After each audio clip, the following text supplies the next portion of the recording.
John 4 और 16 से 18। और हशुआ ने कहा, अपने पति को बुलाओ और यहाँ आओ। महिला ने उत्तर दिया और कहा कि मेरे पास पति नहीं है। इस अध्याय में कुछ बहुत ही दिलचस्प देखा जा सकता है। इस महिला को उन राष्ट्रों के बीच की मंडली का प्रतिनिधित्व करते हुए देखा जा सकता है, क्योंकि यहाँ याहूशुआ सामरी महिला से बात कर रहे हैं। और यह आश्चर्यजनक है क्योंकि यहूदियों के लिए सामरी जानवरों के समान थे, लेकिन यहूदियों ने याहूशुआ को अस्वीकार कर दिया। पुरुषों, नेताओं, पुरोहितों, शास्त्रियों, फरीसियों ने याहूशुआ को मसीहा के रूप में अस्वीकार कर दिया, लेकिन इस सामरी महिला ने, जिसे वे मनुष्य से कम मानते थे, याहूशुआ मसीहा को स्तर दर स्तर पहचान लिया। मैं इसे समझाने नहीं जा रहा हूँ, क्योंकि जैसा मैंने कहा, अध्याय पहले से ही यहवेह के मार्ग चैनल पर समझाया गया है, लेकिन मुझे यह अध्याय बहुत महत्वपूर्ण लगता है, इसलिए केवल इसी कारण से मैं 2 पद पीछे जाऊंगा, जैसा कि मुझसे कहा गया था। 13 से याहूशुआ ने उत्तर दिया, जो कोई इस जल को पिएगा उसे फिर से प्यास लगेगी। वह एक कुएं पर था। उसने महिला से पानी मांगा। महिला ने कभी उम्मीद नहीं की थी कि एक यहूदी उससे बात करेगा, क्योंकि वे उनसे बात नहीं करते थे, इसलिए वह हैरान हो गई। और इसके अलावा वह एक पुरुष था जो एक महिला से बात कर रहा था, इसलिए उसने महिला से पूछा कि वह उससे क्यों बात कर रहा था। याहूशुआ अपनी विनम्रता, महिला और अन्य राष्ट्रों के प्रति अपने सम्मान को दिखाते हैं आदि। फिर याहूशुआ उसे समझा रहे हैं कि वही जीवन का जल है, कि वह वहाँ केवल भौतिक जल इकट्ठा कर रही थी, जिसे पीने के बाद फेंक दिया जाता है और फिर से प्यास लगती है, जबकि याहूशुआ का जल अनंत जीवन का जल है। तब वह कहते हैं कि जो कोई इस जल को पिएगा उसे फिर से प्यास लगेगी, लेकिन जो उस जल को पिएगा जो मैं उसे दूंगा उसे कभी प्यास नहीं लगेगी, बल्कि वह जल जो मैं उसे दूंगा उसमें एक स्रोत बन जाएगा जो अनंत जीवन के लिए उछलेगा। 2001 याहूशुआ कुएं पर गए। दिलचस्प बात यह है, और मैं हमेशा ये मजाक करता हूँ कि ये बहुत अजीब है कि शास्त्रों में हम हमेशा देखते हैं कि लोग कुएं पर जाते थे और व्यक्ति के अनुसार पति या पत्नी पाते थे।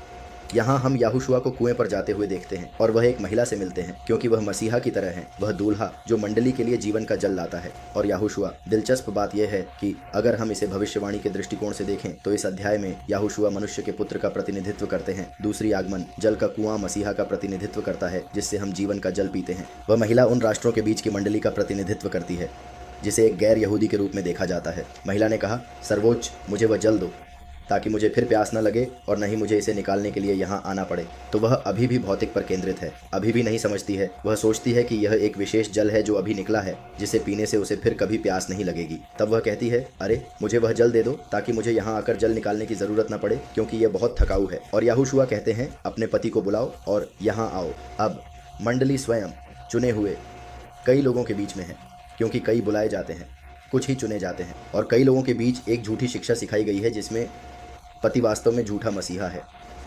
और न केवल सामान्य रूप से झूठे मसीहा को सच्चे के रूप में सिखाया जाता है, बल्कि कई अलग अलग संप्रदाय भी हैं।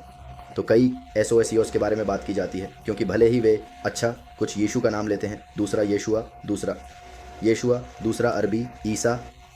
वास्तव में मुसलमान उन्हें एक अलग नाम देते हैं, लेकिन केवल यही नहीं, बल्कि वे अलग अलग सिद्धांत भी सिखाते हैं। तो एक धर्म के लिए, जैसा कि वे कहते हैं, यीशु ऐसी चीज़ों को स्वीकार करते हैं और ऐसी चीज़ों के खिलाफ हैं, लेकिन दूसरे धर्म में कभी कभी इसके विपरीत होता है। तो फिर यह कैसे एक ही हो सकता है अगर यहाँ सहमत है और वहाँ असहमत है, यहाँ की शिक्षा और वहाँ की शिक्षा के अनुसार। तब याहूशुआ ने पूछा, जाओ। उन्होंने कहा, जाओ, अपने पति को बुलाओ और यहाँ आओ, जैसे कि यह समझाने के लिए कि जाओ, अपने मुखिया को लाओ, ताकि वह भी प्राप्त कर सके, ताकि वह भी समझ सके। लेकिन याहूशुआ यह भी कह रहे थे, क्योंकि वह जानते थे कि वह किससे बात कर रहे थे। महिला ने उत्तर दिया और कहा, मेरा कोई पति नहीं है। मैं दोहराता हूँ, जैसे कि सच्ची मंडली जो राष्ट्रों के बीच में है और जो यह स्वीकार नहीं करती या इस बिंदु तक नहीं पहुंची कि यह जो उन्हें सिखाया गया था वह गलत था या कुछ गलत था, और इसलिए वे इसका उल्लेख भी नहीं करना पसंद करते, क्योंकि जो आगे आता है वह सही कहा है कि मेरा कोई पति नहीं है, क्योंकि तुम्हारे 5 पति थे और जो अब तुम्हारे साथ है वह तुम्हारा पति नहीं है। यह तुमने सच कहा है। तब याहूशुआ उसकी ज़िंदगी के बारे में जानते थे। यह निश्चित रूप से उसे आश्चर्यचकित कर गया। उसके 5 पति थे। दिलचस्प बात यह है कि तोराह 5 किताबें हैं। इज़राइल के लोग जो सामरी बनकर वहाँ मिल गए, इज़राइल के लोग जिन्होंने सीनै पर वाचा प्राप्त की, जो तोराह की 5 पुस्तकें हैं, उन्होंने उस वाचा को तोड़ दिया, जैसे विवाह को तोड़ना, बेवफाई करते हुए। और इसलिए याहवेह यिर्मयाह में इज़राइल के लोगों को तलाक दे देते हैं। तो हम यहाँ देखते हैं, क्योंकि तुम्हारे 5 पति थे और जो अब तुम्हारे साथ है वह तुम्हारा पति नहीं है। जैसा कि मैंने दोहराया, तोराह की वाचा टूट गई और फिर झूठे मसीहा के साथ रहना जो पति नहीं है।